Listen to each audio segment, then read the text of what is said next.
Mateus 23, 23. Jesus está dizendo essas palavras: ai de vocês, mestres da lei e fariseus hipócritas. Jesus está criticando os maiores religiosos judeus da sua época. E qual é a crítica? Ele diz aí, ele já chamou-os de hipócritas. Vocês dão o dízimo da hortelã, do ímpeto, do cominho. Ele está dizendo: vocês são minuciosos na questão financeira, vamos dizer assim. Mas tem mais aí: tem negligenciado as 3 coisas, e aí eu estou dizendo as 3 coisas mais importantes da lei. Quais são as 3 coisas mais importantes que deveria ser o sentimento, que deveria nortear a entrega dos dízimos daqueles crentes? Quais são aí na sua Bíblia? Justiça, misericórdia e a fidelidade. Primeiro motivo correto para entregar os seus dízimos e ofertas: justiça. O que isso significa? Lembram que quando Jesus foi se batizar lá com João Batista disse: sabe o que devia ser batizado por ti, tu vens a mim? O que Jesus respondeu? Ele disse: concorda, consente, porque nos convém cumprir toda a justiça. O que Jesus queria dizer com isso? Ele estava autenticando o ministério de João, estava dizendo assim: o crente em Deus faz o que Deus quer. Justiça para nós é fazer o que Deus quer que a gente faça. Então nós usamos aqui a palavra justiça nesse mesmo contexto. Jesus está ensinando aqueles fariseus de que a primeira coisa que deveria motivá-los, nortear a sua conduta no que diz respeito à entrega dos seus dízimos, era a consciência de que estavam fazendo a vontade de Deus, estavam cumprindo o que Deus queria. Tá certo? Então, primeiro motivo: justiça. Segundo, misericórdia. Eu disse que vou falar, e vou lá na frente, não vai ser hoje ainda, que às vezes nós estamos, se você pegar o princípio dos dízimos desde a lei de Moisés, muitos de nós estamos entregando mais do que os dízimos, e às vezes nem estamos sabendo, nem estamos contabilizando isso. Vou falar disso depois. Mas note este detalhe: a misericórdia deve reger a entrega dos dízimos. Algumas igrejas têm, e aí eu estou falando de dízimos e ofertas, algumas igrejas têm um orçamento, e dentro do percentual desse orçamento, boa parte dele, um percentual lá, vai para obras de caridade. Nós não temos algo específico assim na nossa Igreja Batista Redenção, mas nós temos oferta, uma contribuição que vai para a Convenção Batista Goiana, que divide com a Convenção Batista Brasileira, que divide com a Junta de Missões Nacionais e Junta de Missões Mundiais, e essas organizações mantêm muitas obras assistenciais. Quando você entrega seus dízimos e suas ofertas em campanha de missões, por exemplo, você está exercendo misericórdia. Quando um dos motivos para nós contribuirmos com a causa de Deus é ajudar os necessitados. Falei disso lá atrás, quando nem estava falando de dízimo. Todo cristão deve ter no seu orçamento, primeiro, um valor específico para ajudar um parente muito próximo seu. O apóstolo Paulo ensina que a gente deve começar o nosso cuidado com a nossa família. Primeiro lugar, tem muita gente que comete esse erro: primeiro ajuda os de fora, se sobrar ajuda os de dentro. Conheci um parente meu que negligenciava a família e era muito bom por de fora. Está errado. Em primeiro lugar, o apóstolo Paulo é radical quando ele diz assim: aquele que não cuida da sua família, da sua própria casa, ele diz, negou a fé e é pior do que o incrédulo. Então a generosidade, a misericórdia, o cuidado tem que começar pelos de casa. Então Jesus está dizendo aqui que a misericórdia deve ser motivo para o cristão contribuir com a causa do Senhor. Quando nós ajudamos as pessoas necessitadas, nós estamos fazendo a vontade de Deus e honrando a Deus. Segundo motivo, o primeiro motivo foi justiça, o segundo foi misericórdia. Terceiro, aí qual é? fidelidade. Fidelidade na Bíblia não tem, é mais amplo do que nós estamos acostumados a pensar. O que é fidelidade? Fidelidade na Bíblia é resultado, assim, deixa eu fazer essa ressalva.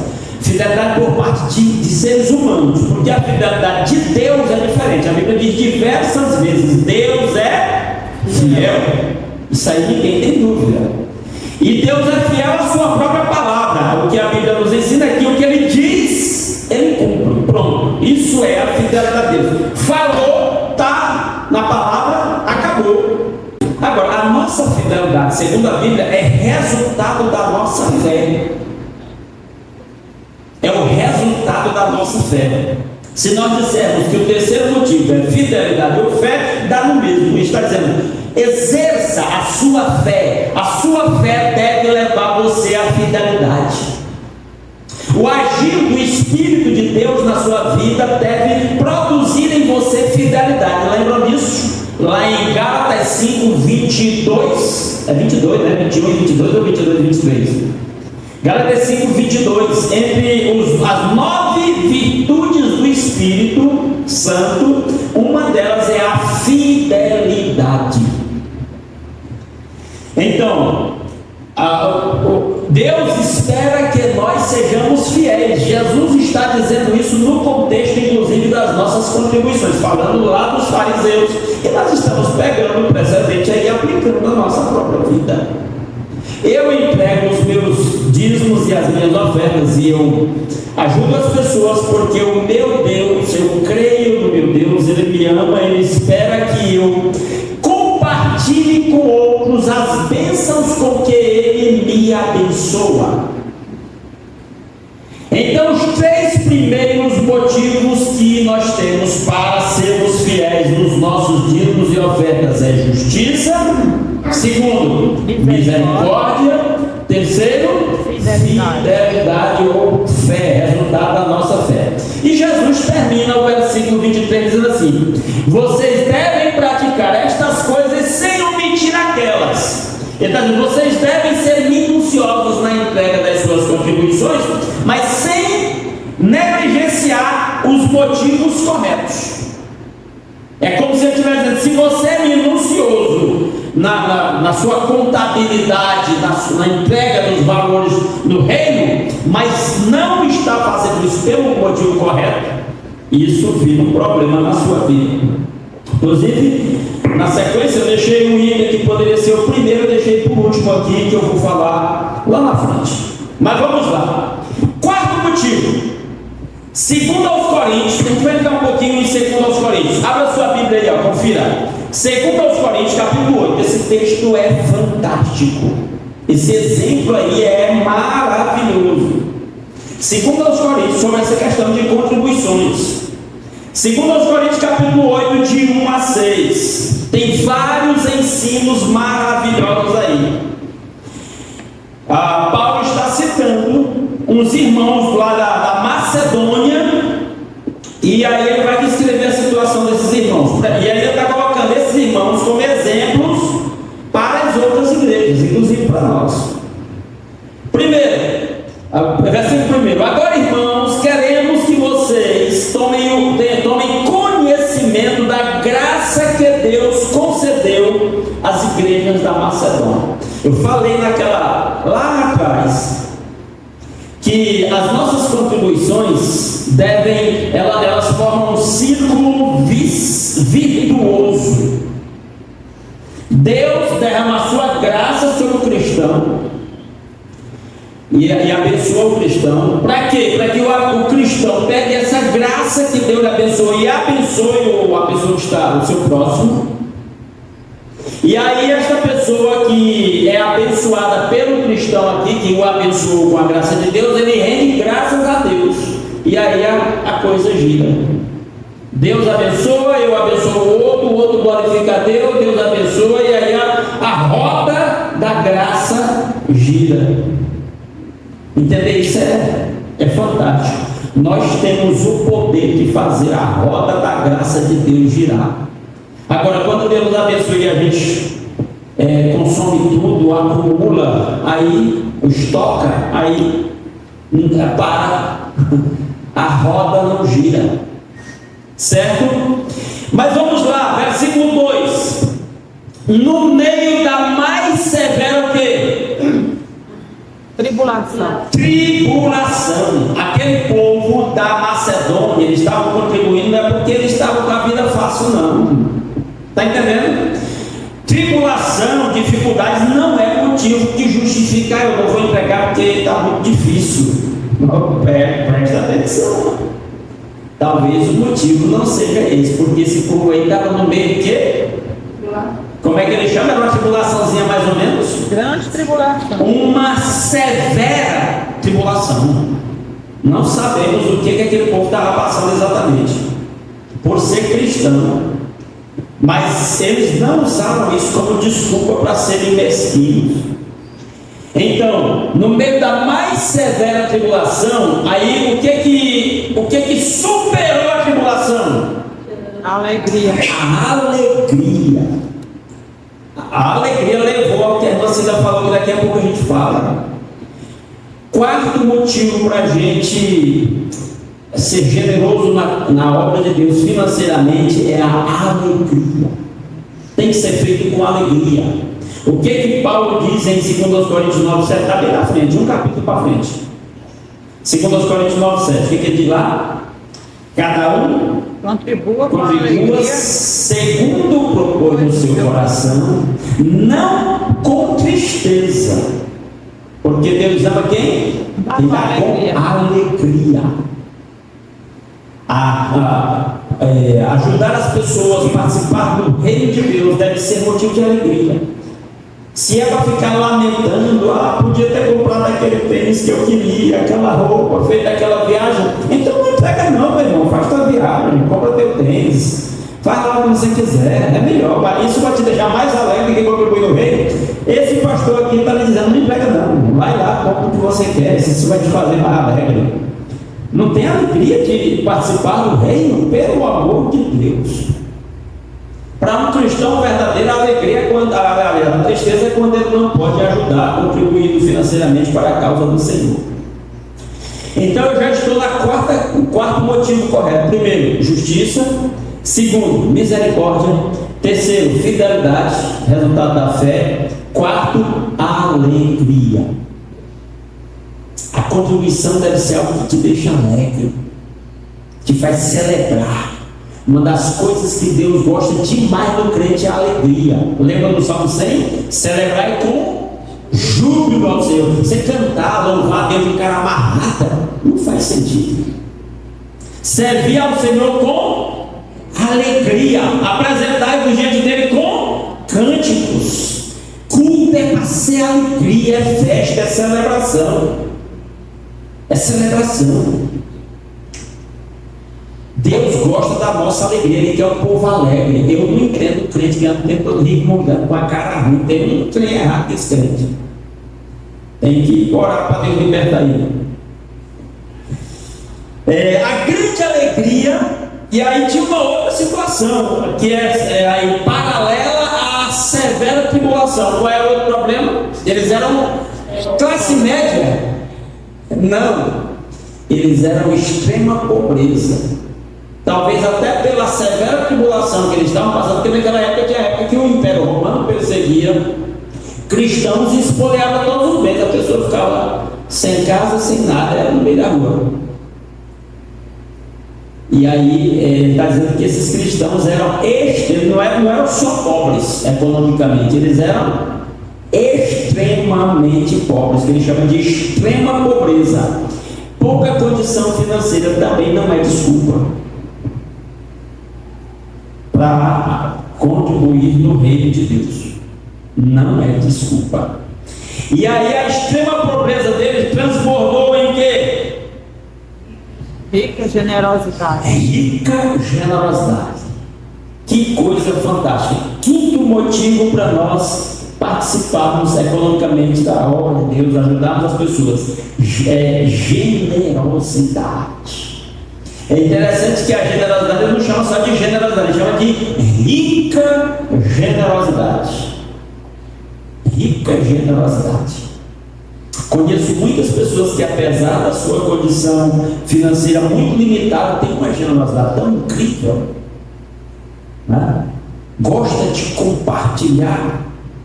Isso faz uma extrema diferença. Então, não é uma questão do quanto você tem, qual é a sua situação.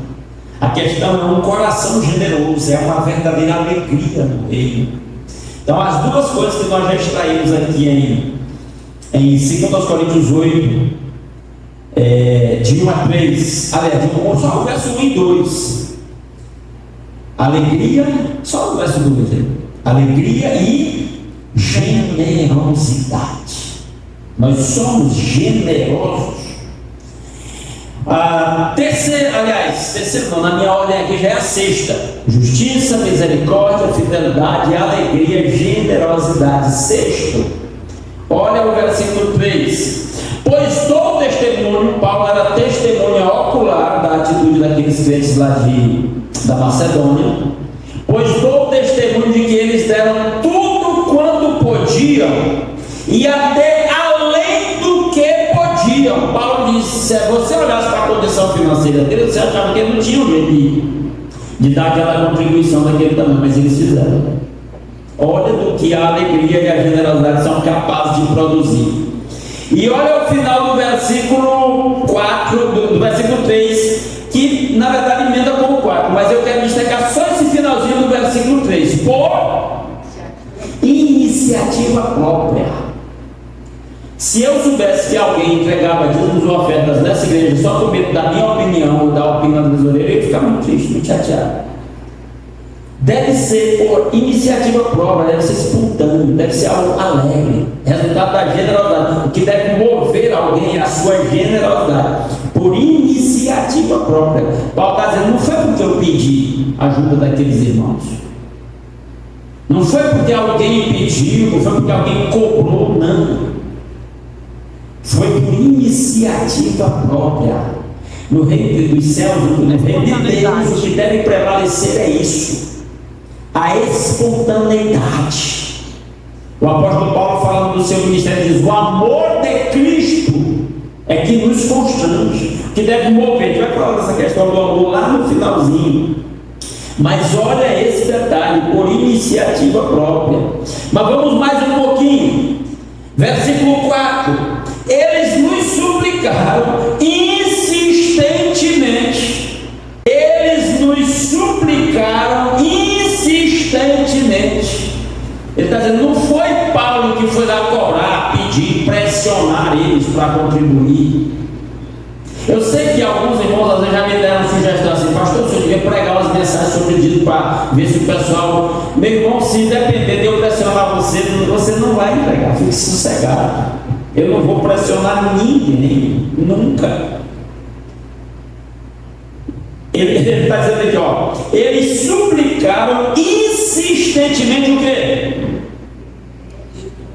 Qual é a palavra que vem na sequência? Privilégio. Privilégio. O cristão deve entender que participar da manutenção do reino de Deus é um privilégio. Uma das coisas que me encanta lá em Lucas, eu não lembro a referência, já até falei sobre isso. Eram mulheres, e aí Lucas diz que algumas delas de alta posição econômica sustentavam o ministério terreno de Jesus. A Bíblia não diz mais nada sobre essas mulheres nesse contexto, mas imagina, você acha que elas viam isso como fardo? De jeito nenhum. Você lendo o texto de Zaqueu, eu não sei o que Jesus conversou, falou para Zaqueu lá na casa dele, mas do nada o Zaqueu levanta, e o que o Zaqueu diz? Senhor, tomei uma decisão, vou vender 10% do meu patrimônio, foi? O dízimo do meu patrimônio para dar para os pobres. Não, eu vou vender metade dos meus bens e vou dar para os pobres. E ele diz: e outra decisão financeira também: se eu roubei de 3 meses em alguém, eu vou restituir 4 vezes mais. Se eu der um calote de R$1.000, eu vou devolver 4.000 para o cara, ou 5.000. 4 vezes mais é 1.000, mais 4 vezes mais é dar 5.000. Você vê que quando nós, e veja que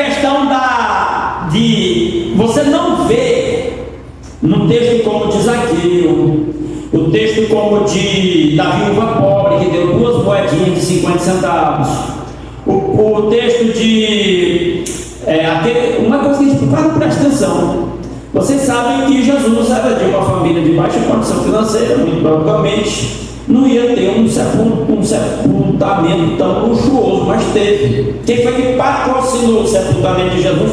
Num dos melhores túmulos de um deputado federal. O Nicodemos e o José de Arimateia compraram grande quantidade de especiarias para embalsamar e sepultar Jesus lá. Não era embalsamar, era um ritual de sepultamento lá, num sepulcro novo. Você vê em alguma situação dessa, você imagina essas pessoas se sentindo pressionadas, ou constrangidas, ou cobradas? Não. O que prevalece aqui, eu acredito, a Bíblia não está dizendo, sou eu que estou dizendo lá, a minha dedução a partir dessas leituras. Essas pessoas entendiam que isso era um privilégio. Quando nós ajudamos uma instituição como o Ministério Pão e Vida, nós temos que encarar isso como um privilégio. Quando nós damos uma oferta de missões para uma obra missionária que está sendo feita lá no outro país, esse é um privilégio, é uma honra, uma alegria participar da vida de alguém. Mandar mensalmente uma contribuição para minha mãe não é um peso, é um privilégio. A gente precisa encarar o reino de Deus como um privilégio. Se alguém me disser, pastor, fulano de tal não está contribuindo com o dízimo da oferta da igreja, eu digo, coitado, vou ficar com dó dele, ele não está tendo privilégio. Esse pessoal aqui via como um privilégio de participar da assistência aos santos. Então, nós já vimos 7 motivos. Vamos recordar: justiça, misericórdia, fidelidade, alegria, generosidade, espontaneidade e privilégio. Participar da causa de Deus, participar financeiramente. Agora, aqui, irmãos, isso aqui para mim é quase que a cereja do bolo. A cereja do bolo vem lá no final, mas isso aqui já é muito grande. Verso 5. O que ele diz? E não somente fizeram o que esperávamos, mas entregaram-se primeiramente quem? O quê? A si mesmo. A si mesmo. Se sua vida não está 100% entregue ao Senhor, Paulo está dizendo que esses irmãos superaram todos os obstáculos. Por quê? Porque primeiro eles se entregaram a si mesmos. Uma coisa que eu dou muita ênfase, irmãos, lembram que eu já disse isso aqui, vou repetir. Muita gente pensa, eu entreguei 10% de dízimo lá na igreja, minha vida está resolvida. Tá não, bobinho, tá não. Sua vida não está resolvida. Por que entregou 10%? Pastor, então eu vou entregar 20%, aí fica resolvido? Também não. Pastor, então é 90%? Também não. O 100% da sua vida está entregue. Eu sempre digo, olha, a hora que eu digo, o que nós fazemos com os 90% que nos resta é mais importante no nosso relacionamento com Deus do que os 10% que a gente entrega. Essa é a ideia. Eu tinha um colega na adolescência que ele gostava desse papo. Eu entreguei 10% lá, o resto eu faço o que eu quiser. Não. Ou eu administro 100% da minha vida, do meu tempo, dos meus bens, da minha vida, para a glória de Deus. O que Paulo diz lá em 1 Coríntios 10, 31? Quer comais, quer bebais ou façais qualquer outra coisa, fazei tudo para quê? Para a glória do Senhor. Só quando nós estamos rendidos 100% ao Senhor, aí sim, quando a gente se preocupa nas minúcias, aí sim. Entende que uma coisa é muito maior do que a gente está acostumado a ouvir? É muito maior. Então Paulo, o que ele está dizendo no versículo 5 aí, ó? E não somente fizeram o que esperávamos.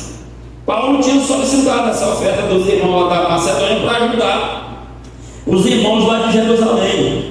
Ele diz assim: e não somente fizeram o que esperávamos, mas entregaram-se a si mesmos ao Senhor, primeiramente, antes de tudo, que eles disseram: Paulo, a nossa vida é para Deus, está aqui, e nós estamos nos entregando a si mesmo ao Senhor, e depois a nós, pela vontade de Deus. Eles abraçaram o nosso ministério, eles abraçaram a nossa visão, porque eles se entregaram. Entenda que é quando você vem ao culto, você está se entregando a si mesmo. Quando você vai fazer qualquer coisa, nós falamos no dia desse lá em Efésios capítulo 6. O funcionário cristão, você tem que entender, você trabalha numa empresa, você não está trabalhando para o seu patrão, para o seu chefe lá na sua empresa, não, você está trabalhando para Deus. Se você não tiver isso em mente, nada feito. Onde você está é para você abençoar. Eu vou para o trabalho de Uber, pois é, de coletivão, de busão. Pois é, dentro daquele busão, você está ali para ser bênção de Deus. Você está dentro da sua casa com a sua família, inclusive com aquele parente chato. Pois é, você está lá para ser bênção com aquele parente chato, que fica enchendo o saco também. Você está na sua vizinhança com aquele vizinho chato que põe música na hora errada lá. Pois é, você está lá para ser bênção para ele também. É tudo, é 100%. É 100%, entenda isso. Eu digo que isso aqui ainda não é a cereja do bolo, mas é quase. A coisa principal que eu considero no que diz respeito a essa questão de gerir aquilo que Deus nos dá, aquilo que Deus nos abençoa, é para ser bênção em tudo, em todas as áreas, em todas as circunstâncias. Que quem dera que todo cristão entendesse isso e conduzir sua vida, sua conduta no dia a dia a partir disso. O versículo 5 então foi o que nós acabamos de falar. E não somente fizeram o que esperavam, mas entregaram-se primeiramente a si mesmos ao Senhor e depois a nós pela vontade de Deus. Eu quero concluir isso aqui dizendo o seguinte: muita gente, até denominações dizendo: não tem que entregar a lei, dízimo, porque dízimo é lei. Lá no Velho Testamento era a lei de Moisés. Meu amigo, dízimos e ofertas é anterior à lei. A Bíblia diz de Abraão entregando dízimo para Melquisedeque espontaneamente. Não tinha lei de Moisés naquele tempo. Moisés estava longe de nascer quando Abraão fez isso. Jacó fez o compromisso dos dízimos lá em Betel. Não tinha lei, não tinha sacerdote, não tinha pastor, não tinha tesoureiro, não tinha ninguém cobrando. Foi espontâneo. Quando vem a lei de Moisés lá no Monte Sinai e o dízimo se torna mandamento, vou dizer uma coisa para os irmãos: esse contexto bíblico está me dizendo que quem entregava dízimos meramente pelo mandamento da lei de Moisés não estava agradando a Deus. Ninguém nunca agradou a Deus só pelo cumprimento de leis. Deus sempre quis a voluntariedade, o amor, a alegria dos seus filhos. Todo verdadeiro crente, seja do Novo ou do Velho Testamento, o que tem que reger a vida dele não é lei, não é mandamento, não é cobrança, é alegria, é espontaneidade, meus irmãos, é voluntariedade, é reconhecimento de que é um privilégio participar. Eu vejo que alguns pastores reclamam tanto do ministério pastoral que eu tenho a impressão de que ele não vê o ministério pastoral como um privilégio. Uma das coisas que eu sempre demonstrei para os meus filhos, meus irmãos, é um privilégio muito grande ser pastor. É um privilégio muito grande. É uma honra. E aí eu estou falando isso só para enfatizar essa questão. Eu não devo encarar contribuições como peso, como um mandamento, como uma cobra. Não, é um privilégio, é uma alegria, é liberdade, é abundância, é generosidade, é fé. É isso que deve reger a nossa vida.